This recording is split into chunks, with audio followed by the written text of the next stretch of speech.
쓰임새가 날로 커지는 반도체를 두고 세계가 치열한 경쟁을 벌이고 있습니다. 여당이 민주당이 반도체 기술특별위원회를 만들 정도로 기업의 대응을 넘어 국가적인 대응을 하고 있습니다.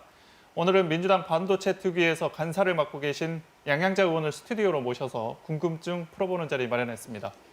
네, 어서 오십시오. 네, 반갑습니다. 네, 바로 본론으로 들어가 보죠. 반도체 왜 중요합니까? 우리 국민들께 이렇게 설명을 해야 될 것 같아요. 얼마 전에 그 차량형 반도체 부족으로 자동차 공장 가동이 멈췄다. 이렇게 말씀들을 많이 들으셨을 텐데, 이제 모든 산업에 반도체는 필수적입니다. 특히 차량형 반도체는 기존 내연기관에 예를 들면 200개 정도의 반도체가 들어갔다면, 이제 자율주행 모드라든지 그런 쪽으로 가면 2,000개가 필요한 상황이 되거든요. 그래서 그런 반도체 부족으로 전 산업에서 자동차뿐만 아니라 의료, 돌봄, 무기 체계까지도 공장이 다 가동을 멈출 수가 있기 때문에 전 세계가 지금 반도체 전쟁에 돌입했다고 보시면 되고요. 2년 전에 우리가 일본 소재 규제로 인해서 일본 경제 침략이 있었을 때도 그것도 반도체 전쟁입니다. 그래서 우리나라가 그래도 메모리 반도체에서 패권을 가지고 있었기 때문에 그 전쟁에서 승리할 수 있었는데, 이번에야말로 이제 국가 간의 일본과 대한민국의 싸움이 아니라 전 세계 3차 세계대전으로 보시면 되겠습니다. 네. 많은 국민들이 대한민국 반도체가 잘 나가는 것으로 알고 계시잖아요. 근데 위기라고 진단을 하셨어요. 뭐가 문제인가요? 지금까지 대한민국의 반도체 그 제조한 회사를 보면 삼성과 SK가 있을 텐데요. 삼성과 SK가 주력으로 했던 반도체가 메모리 반도체입니다. 그래서 특히 삼성의 메모리 반도체는 29년째 지금 세계에서 1등을 해오기 때문에 대한민국으로서 주권을 확실하게 확보하고 있다고 보여지는데, 이제 앞으로의 영역은 시스템 반도체 영역이 훨씬 더 커집니다. 그런데 대한민국은 시스템 반도체 준비가 안 돼 있고, 특히나 또 시스템 반도체를 제조하는 파운더리 사업을 제대로 해야 되는데, 그 부분에 있어서 대만의 TSMC 같은 회사는 앞서가고 있으나 대한민국은 그 파운드리 사업에서도 굉장히 후발주자이기 때문에 향후 펼쳐지는 모든 산업에서 시스템 반도체와 파운드리 사업에서 뒤처지면 결국 우리는 패권을 잃게 된다. 그럼 대한민국은 다시 기술 속국으로 갈 수밖에 없다. 이런 말씀을 드립니다. 네. 민주당에서 반도체 특위를 만들 정도인데 기업이 대응하면 되는 것 아니냐, 이런 논리도 있잖아요. 근데 이게 국가적인 대응이 필요한 이유는 뭔가요? 한 기업이 어떤 반도체를 오롯이 기업 자체로 하기에는 상당히 어려운 부분이 이게 용수 문제, 전력 문제, 그리고 인프라까지도 다 포함되기 때문에 국가가 나서줘야 되는 것이고요. 거기다가 또 기술 인재들을 육성을 해서 기술 로드맵과 인재 로드맵을 맞춰줘야 하는데, 우리 대한민국 그게 상당히 어렵게 돼 있습니다. 그래서 지금이라도 국가가 나서서 이 반도체 육성을 위한, 그리고 한 단계 도약을 위한 그런 정책들은 국가가 나서줘야 된다라는 말씀을 드리고, 삼성이 예를 들면 그 중국에 공장을 세웠을 때 중국 정부에서 나서서 용수, 전력 말씀드렸듯이 고속도로, 관세청까지 정말 그 반도체 산업에 필요한 모든 것들을 국가가 지원해주면서 이 국가의 어떤 산업으로 발전시켰기 때문에 중국도 어느 정도의 레벨로 올라왔죠.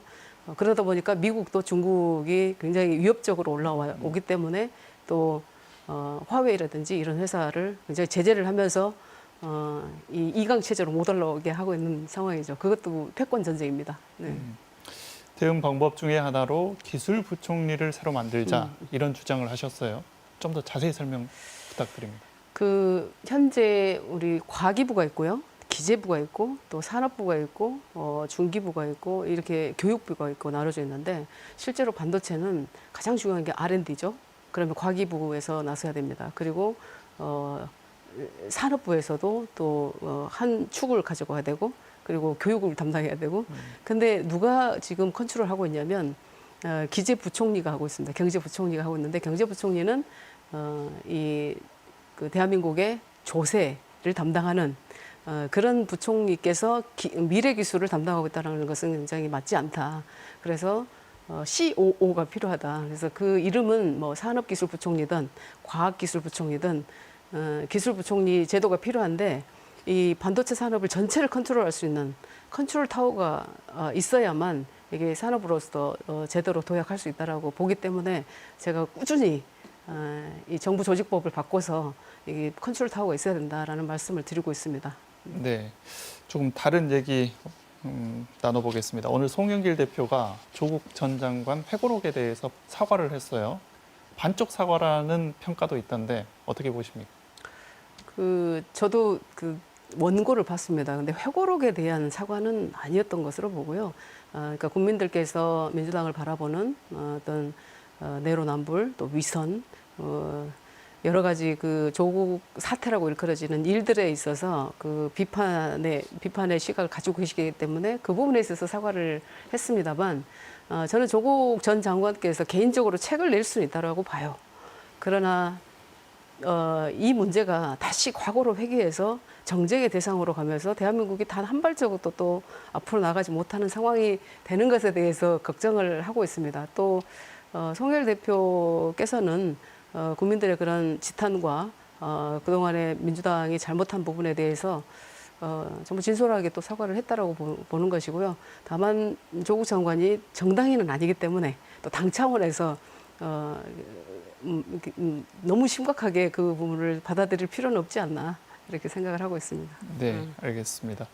오랜만에 나오셨으니까 본인의 정치 행보 관련해서도 좀 여쭙겠습니다. 광주시장 그리고 차기 대선 출마 얘기까지 좀 나오는 상황인데 어떻게 계획하고 계십니까? 저는 5년 전에 민주당이 가장 어려웠을 때 영입되어서 호남에서 정말 정권 창출에 어려웠던 부분이 호남 아니었습니까? 그때 호남에 와서 거의 이제 희생적으로 제가 몸을 던졌던 것처럼 내년 재집권이 그야말로 역사의 대과제입니다. 그래서 정권 재창출에 어떤 쓰임을 받을 것인가를 고민하고 있습니다. 그리고 이제 많은 언론에서 시장에 대한 얘기를 물어보시는데 그것은 그 다음 얘기이기 때문에 제가 그것까지 생각은 정말 하지 않았고요. 내년 대선에서 어떻게 하면 승리할 수 있을까 그 부분만 고민을 거듭하고 있습니다. 네. 네, 알겠습니다. 오늘은 여기까지 듣고요. 말씀 감사합니다. 네, 고맙습니다.